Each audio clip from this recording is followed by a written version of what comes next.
जय माता दी। तो कैसे हैं आप सभी? आई होप आप सब अच्छे से होंगे और माता रानी की कृपा सब पर बनी रहे। बस यही माता रानी से मेरी प्रार्थना है। तो आज मैं आप लोगों से अपना एक जो माता ने मेरे ऊपर चमत्कार किया था वो मैं आप लोगों के साथ साझा करना चाहती हूँ, क्योंकि मेरे साथ जो हुआ है वो मैं अपने शब्दों में तो ज़्यादा बयां कर नहीं सकती, लेकिन मैं थोड़ा सा आपको बताऊंगी कि माता ने मेरे साथ कितना चमत्कार किया। और एक बार नहीं, दो दो बार मेरे साथ चमत्कार हुआ है। माता ने मेरा मतलब इतनी कृपा बरसाई माता रानी ने कि मैं अपने शब्दों में बयान नहीं कर सकती। फिर भी मैं आपको थोड़ी सी डिटेल में बताऊंगी। जब हम वैष्णो माता के मंदिर गए थे, मतलब अभी दर्शन करने के लिए गए थे हम, 26 तारीख को माता के दर्शन किए थे हमने, 26 फरवरी को।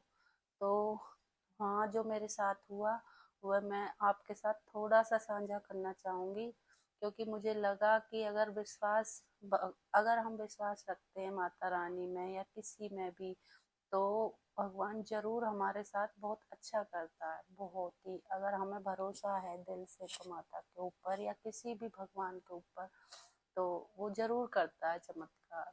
तो मैं जो है अभी आपको बताऊंगी, आप लोग ध्यान से सुनिएगा और माता रानी आप सब पर भी ऐसी ही कृपा बनाए रखे। बस यही माता रानी से मेरी प्रार्थना है। तो चलिए मैं बताती हूँ आपको।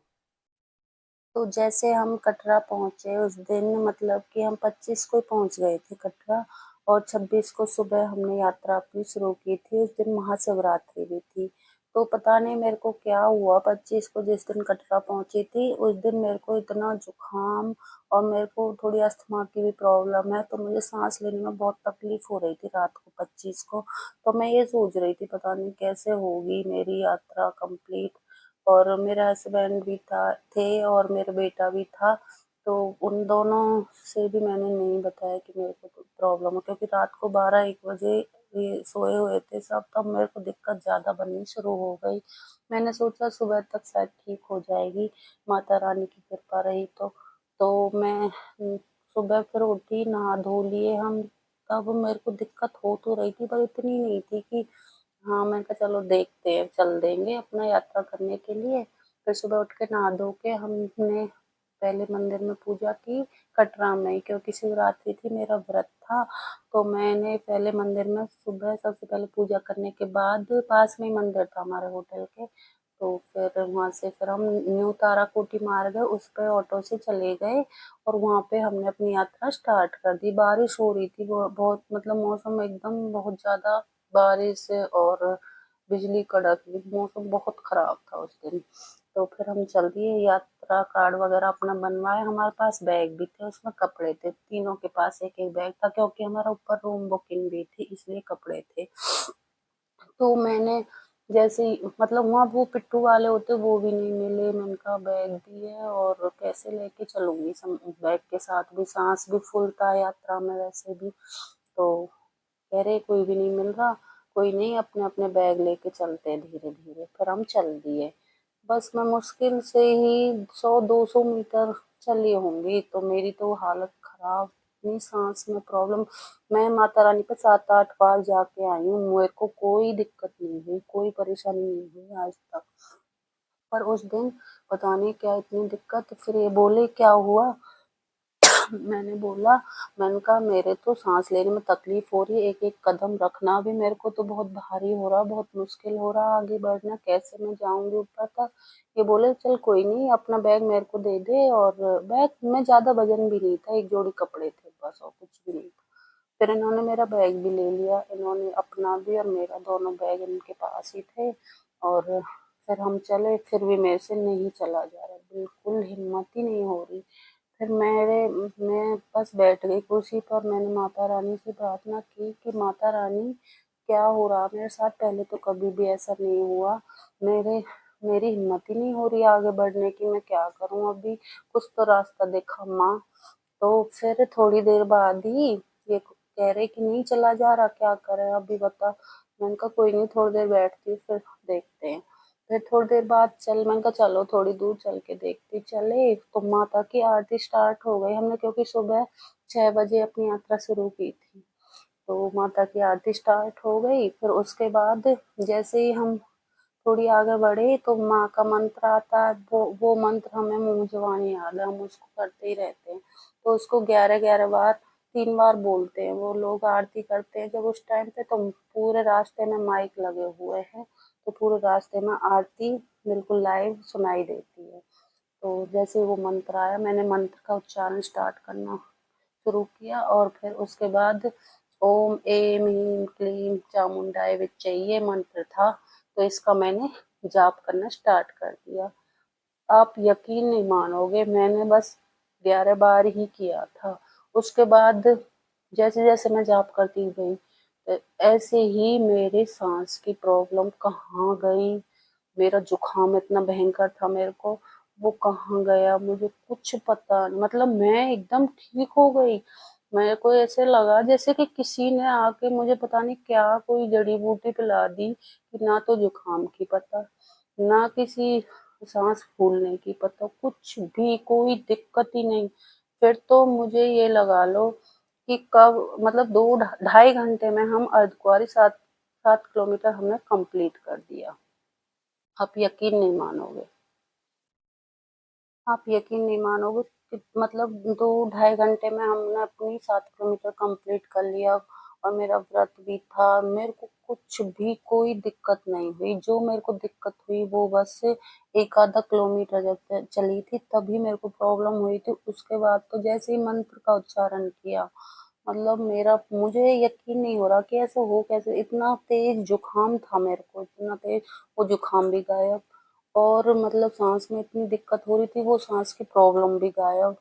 और माता रानी के भवन पे हम पहुंच गए, वहां तो कोई दिक्कत नहीं कैसी भी।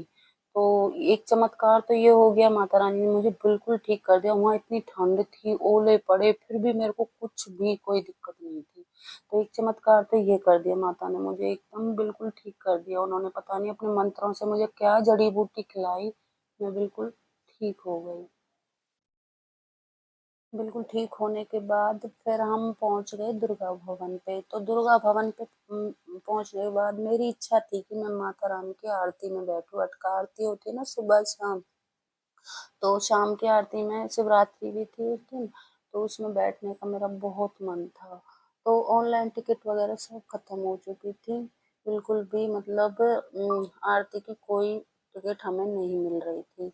तो फिर हम वहाँ गए दुर्गा भवन पे, वहाँ हमने पूछा कि आरती की टिकट चाहिए, तो माता रानी की कृपा से वहाँ पे हमारी टिकट भी हो गई, और माता रानी ने हमारा सबसे पहला नंबर दे दिया। ये लगा लो, देखो कब से दुनिया ने ऑनलाइन टिकट बुक कर रखी थी, और हमने जाके जब भी करवाई थी, और फिर भी माता रानी की ऐसी कृपा हुई कि हमें सबसे पहला नंबर, सबसे आगे माता की गुफा में बैठने का मौका मिला। मैंने सोचा माता माता रानी आप कितना मतलब कि हमारे ऊपर कृपा करोगे, हम शब्दों में बयान नहीं कर सकते। आपने इतनी कृपा करी कि हमें अटका आरती की टिकट भी दिलवा दी, जबकि कोई उम्मीद नहीं थी हमें कि टिकट जाके भवन पे मिल भी जाएगी। फिर भी मिल गई, क्योंकि शिवरात्रि थी उस दिन, बहुत लोग आ रहे थे उस टाइम पे भी। फिर माता रानी की आरती में बैठे, इतना अच्छा लगा, ऐसे लगा जिंदगी में शायद हमने कभी कोई ऐसा, ना तो कीर्तन ना कोई जागरण में इतना मतलब कि आनंद आता है हर जगह, लेकिन वहां बैठने के बाद तो इतना आनंद, इतना मतलब कि बस मैं बता नहीं सकती, इतना आनंद आया वहां पे। उसके बाद फिर मैं आरती में से आने के बाद 8:30 बजे हमारी आरती समाप्त हुई। 6:20 पे शुरू होती है, 8:30 तक होती है। आरती होती है, मंत्रों का उच्चारण होता है वहां पर, और भजन, बहुत सुंदर सुंदर भजन सुनाते हैं वहां पर।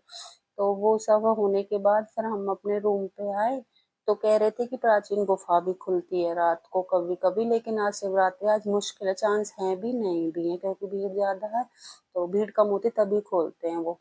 तो फिर हम रूम पे आए, थोड़ी देर रेस्ट किया, मैंने कहा चलो 10 बजे जाके देखेंगे अगर प्राचीन गुफा खुल गई, अगर माता की कृपा इतनी तो हो रही है कि उन्होंने हमारे सारे काम पूरे कर रहे, एक बार जाके देख लेते हैं, अगर प्राचीन गुफा के दर्शन भी हो जाए, क्योंकि हमने आज तक कभी प्राचीन गुफा के दर्शन नहीं किए, क्योंकि वो बहुत कम टाइम पे खुलती है, और बहुत मुश्किल से ही उसके दर्शन हो पाते प्राचीन गुफा के। तो हम वहाँ गए, 10 बजे लाइन में लग गए। तो वहाँ पे वो जो पुलिस वाले होते वो बोल रहे आज नहीं खुलेगी गुफा, जाओ यहाँ से, आज नहीं, नॉर्मल दर्शन करने हैं तो निकल जाओ, नहीं तो प्राचीन गुफा से दर्शन नहीं होंगे आप लोगों को। हमने सोचा, मैंने कहा चलो देख लेते, 11 बजे तक वेट कर लेते। हम थोड़ी पीछे लाइन में खड़े हो गए, और जो जनता थी, दो चार हमारे जैसे जो बेचारे वेट कर रहे थे प्राचीन गुफा का, वो भी हमारे साथ खड़े हो गए पीछे की देखते हैं। मैंने कहा शायद मेरा दिल कह रहा है माता गुफा आज खुलेगी और 11 बजे तक खुल जाएगी। तो 11 बज गए, फिर मैंने कहा चलो चलते हैं, देखते हैं, नहीं खुली होगी तो नॉर्मल दर्शन करके निकल जाएंगे। तो हमने उनसे पूछा, पुलिस वाले जो होते हैं, मैंने कहा गुफा खुली? कह रहे नहीं खुली, और आप जाओ नॉर्मल दर्शन करके निकलो यहाँ से। तो उन्होंने ऐसे बोला, हम नॉर्मल दर्शन के लिए चल दिए, क्योंकि गुफा बहुत आगे है, लाइन पीछे से ही लग जाती है। तो फिर हम चल दिए। हम जैसे गुफा के पास पहुंचे तो माता रानी कितनी कृपा कि वो गुफा भी खुल गई। मैंने कहा माता रानी एक ही दिल है, इसको कितनी बार जीतोगे, कितनी बार कृपा करोगे, इतनी कृपा बरसाई आपने, हमें प्राचीन गुफा के भी दर्शन हो गए। तो भाई मैं तो बस माता रानी की इतनी कृपा, मैंने आज तक नहीं सोचा था कि माता मेरे ऊपर इतनी कृपा भी बरसाएगी। लेकिन अब अटूट विश्वास हो गया उसके ऊपर, अगर हम दिल से मानते हैं ना तो सब सब मुश्किलों का हल हो जाता है। माता या कोई भी भगवान है, जिसको भी आप मानते हो, अगर दिल से मानते हो ना, विश्वास रखते हो, तो वो जरूर आपकी सारी मनोकामना पूरे करते हैं। तो ये मेरा, जो मैंने आपको दो तीन चीजें बताई, ये मेरे साथ चमत्कार हुआ था माता की वजह से। मैं तो मानती माता रानी ने किया था मेरे साथ। और मैं तो कहूँ, भगवान जो भी आपके, मतलब आपकी जो भी इच्छा है, आप भगवान के पास लेके जाइए दिल से, वो जरूर पूरी करते हैं। तो ये एक्सपीरियंस मैंने आपके साथ साझा किया माता रानी का। आशा करती हूँ आपको अच्छा लगा होगा। अगर थोड़ा भी अच्छा लगा, जय माता दी लिख दीजिए कमेंट में।